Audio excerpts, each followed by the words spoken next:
C'est quand la dernière fois que vous avez pu lui donner à manger?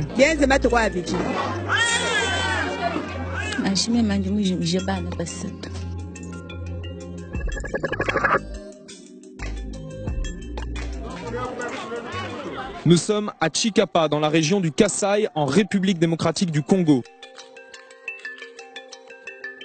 Cette zone a été victime d'une guerre civile particulièrement violente en 2016 entre l'armée et une milice. Depuis, les combats ont laissé place à la famine et il y a urgence car plusieurs centaines de milliers d'enfants sont en ce moment en état de malnutrition sévère. Concrètement, ça veut dire qu'ils risquent de mourir dans l'année qui vient si rien n'est fait. C'est un drame silencieux, un drame que le monde ignore. Au Kasaï, la mort menace des familles entières. Dans la brousse, où les habitants se sont réfugiés pendant les combats, mais aussi dans les villages isolés que les humanitaires peinent à atteindre à cause de l'état des routes.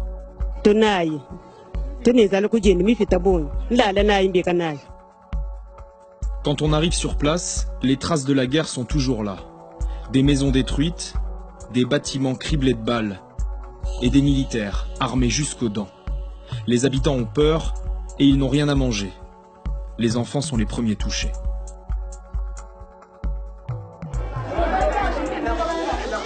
Là, c'est un des très nombreux centres de santé de la région gérés par Action contre la faim. C'est là que sont amenés les enfants qui souffrent de malnutrition.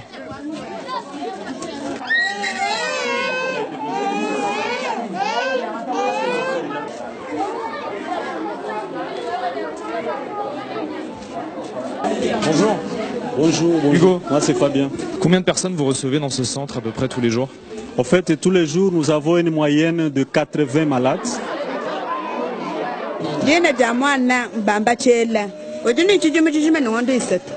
C'est quand la dernière fois que vous avez pu lui donner à manger?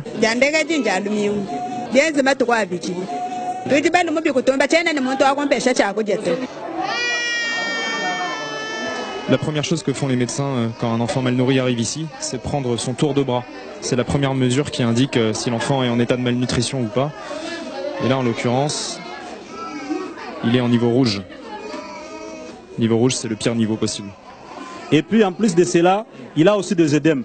Tu vois, c'est un enfant, vraiment, c'est un cas grave qui nécessite normalement d'être référé au niveau de l'hôpital.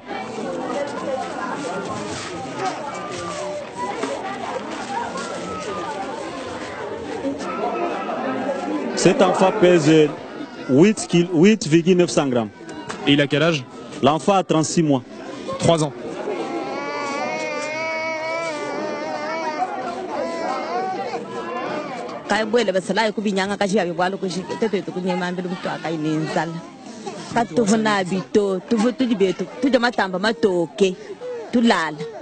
chombo chakuinshi chakumatamba tudibyetu tulala katufune chintu mwitu tudibenze ngondo isambu bana bakaba nyango mubiki baka mubiki kamutekete kaba chini makanda bakaba yolele nichocho nichomba chinsaje kulo kuba vitano bunyi kimujibalo kuboba.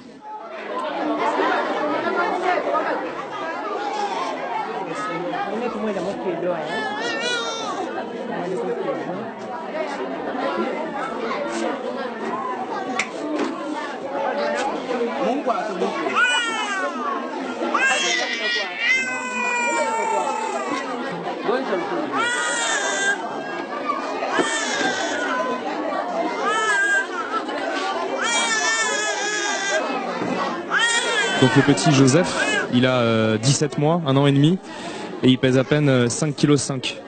Là, on va faire les tests d'appétit. On va voir l'enfant s'il est capable de manger.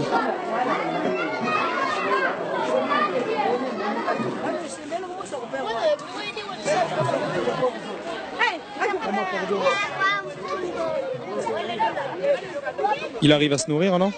Bon, il a mangé un tout petit peu, parce que c'est la première fois de manger. Bon, avec l'accoutumance là, il commencera à manger.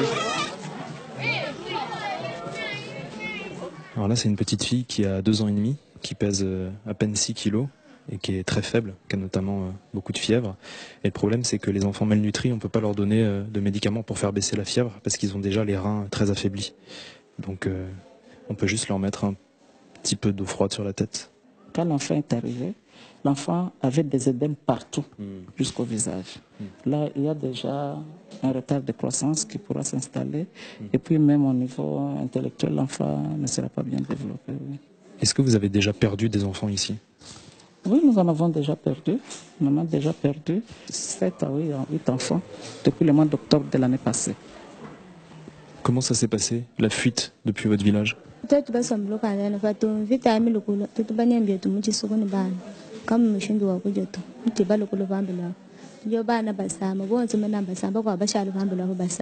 Qu'est-ce que vous lui donniez à manger dans la brousse?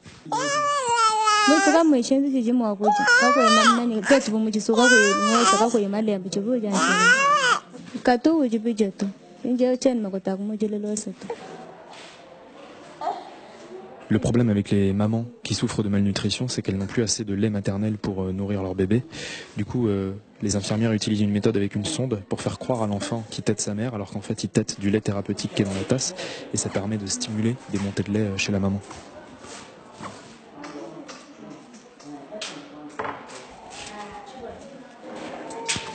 Là, c'est un enfant qui refuse carrément de s'alimenter, donc les infirmières sont obligées de lui mettre une sonde dans le nez.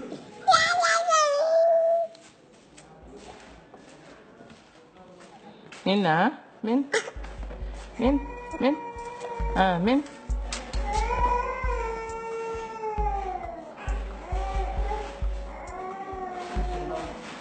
Eux devraient s'en sortir, mais dans la brousse, loin des centres de santé et des humanitaires, des milliers d'enfants sont toujours privés de soins.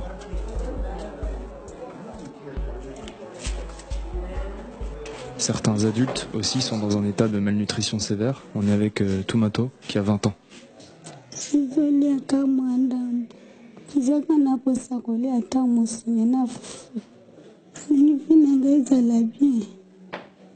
Votre famille, elle peut rien vous apporter?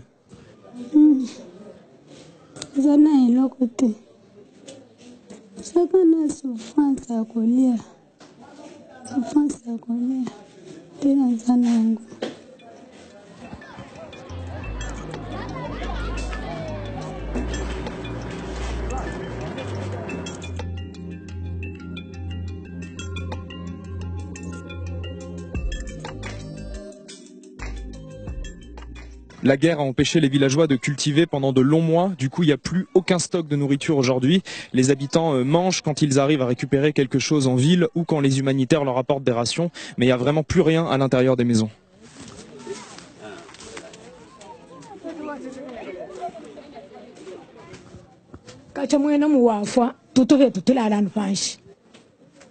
Vous êtes combien à dormir ici? Bajiba lombani bya kuja meba wonswa ntumba mbile ngotone bya kuja to phalo buni bya kuja mu itujilo le ntuje phe.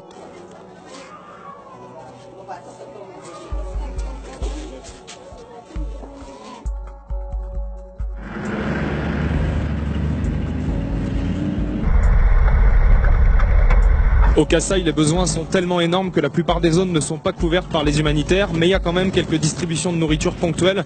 Là, on va à l'une d'entre elles organisée par le Programme alimentaire mondial géré par les Nations Unies. On a 80 km de pistes à faire pour aller dans un village de brousse à la frontière avec l'Angola.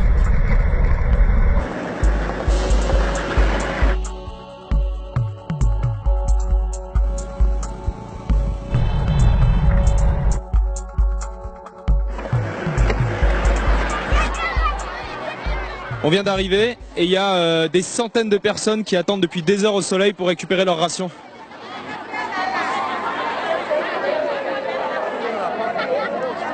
Depuis combien de temps vous attendez? Des jours. Des jours. Qu'est-ce que vous distribuez là? C'est les légumineuses, les super céréales, l'huile et du sel. C'est entrangé dans la reconstruction du corps et ça répond aux besoins de la population, aux besoins énergétiques.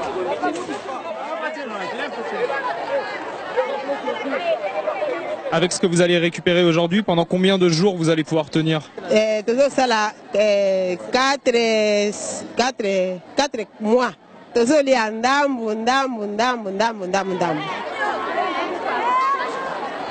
À l'œil nu, le stock de nourriture est impressionnant, mais il n'y en a pas assez pour tout le monde. Par exemple, dans ce village aujourd'hui, c'est la dernière distribution. Après, les humanitaires vont changer d'endroit et les habitants devront se débrouiller tout seuls.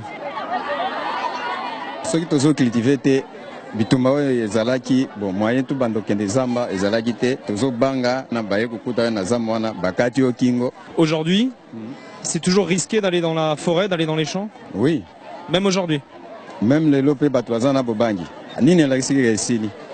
Yango bango bazo promettre que bakoya yango na batu bazo banga.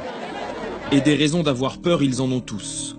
Les centaines de milliers de déplacés du Kasaï ont fui leur village dans des conditions cauchemardesques.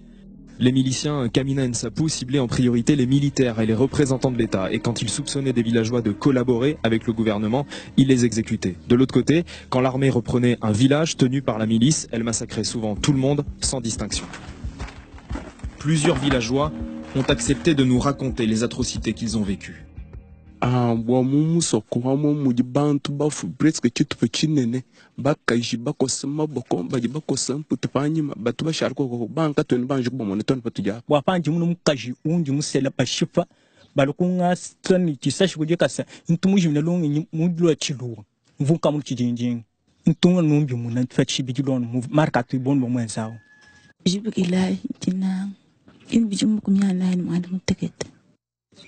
Timjima bili bya nyimbo amutu tubuni bya tuchikumine chitu kwata bya tunankwawo chikumine chitu kwata tuvulukile bya tuka mu vita kaje tuyeba yimanye ni mibanga munyito tukati tunye makananga na mbilo abenemba bene kamwina bikale ni miele ni byenguma abenemba selai nje baye bashifanga mukushifanga kwa bwa mukitetu tukati tusokom Hato aku itu sokoma pinje kiba selai bali batulonda ka jene no kunen kinuji ba milise baji batushifa ba ne ben mu batushifa tutono shifa bien kimushindu tubalo kon shifa ne ba ne batiketa ba kwela batubanye mechene mayene ba yefenyita. Est-ce que vous avez des membres de votre famille qui sont morts pendant l'attaque du village? Na shime manje mujimije ba ne basatu. Quel âge ils avaient? Mwana wabiji mu bisatu wabiji mu disambombo. Vous avez été blessé au pied, je vois. Kukuma bavuga kibwa kon violé badwanga nani bikoli selai bavu basatu bavu bangu ata babiji ba kungangata umo wa kushala kiwujumulu kontafeo banko machinguma Zambia kiwujumu mpibyani bikoli walishene no bombo koleta.